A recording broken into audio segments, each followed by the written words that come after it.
Bonjour à tous. Comme vous le voyez, le cœur de Jésus est entouré d'une couronne d'épines, dont les pointes s'enfoncent dans sa chair et le blessent continuellement.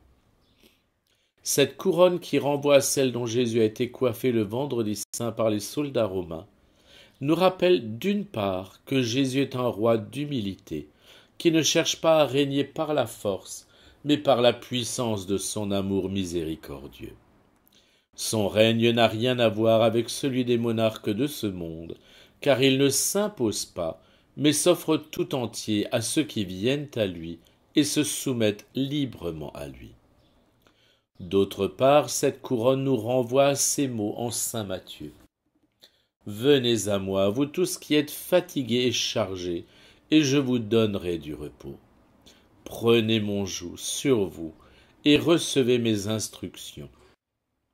Car je suis doux et humble de cœur, et vous trouverez du repos pour vos âmes, car mon joug est doux et mon fardeau léger. Oui, Jésus le roi des rois, celui que le ciel et la terre ne peuvent contenir, celui qui nous a créés, rachetés, sanctifiés, vient à nous, non pas dans la puissance écrasante de sa divinité, mais dans la tenue de l'humble serviteur. Incroyable quand on y pense. La couronne d'épines symbolise aussi la multitude de nos péchés qui blessent l'amour de Jésus. Elle nous rappelle que tout ce que nous disons, pensons, faisons a des répercussions dans l'éternité. Elle nous rappelle que le péché n'est pas une chose de rien, qu'il n'est pas sans conséquence, puisque pour les réparer, il a fallu que Jésus, qui est pourtant le Fils de Dieu et Dieu lui-même, prenne sur lui toute la passion.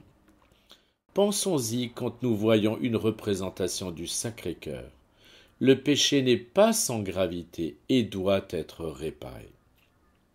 Pour cela, Jésus, dans son amour pour nous et pour son Père, vient à notre secours par ses mérites surabondants, unis à nos efforts de conversion et de pénitence. Enfin, cette couronne nous indique que l'amour de Jésus est un amour douloureux. Il souffre de ne pas pouvoir se répandre autant qu'il le voudrait, de ne pas être aimé en retour.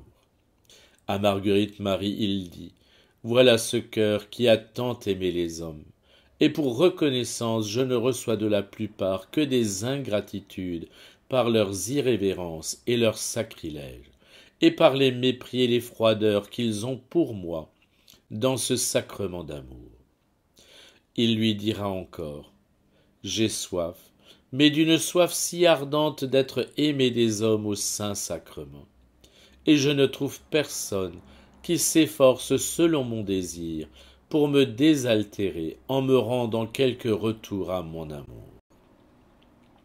C'est devant ce retable que chaque jour le Saint-Sacrement est exposé pour l'adoration en l'église Sainte-Madeleine.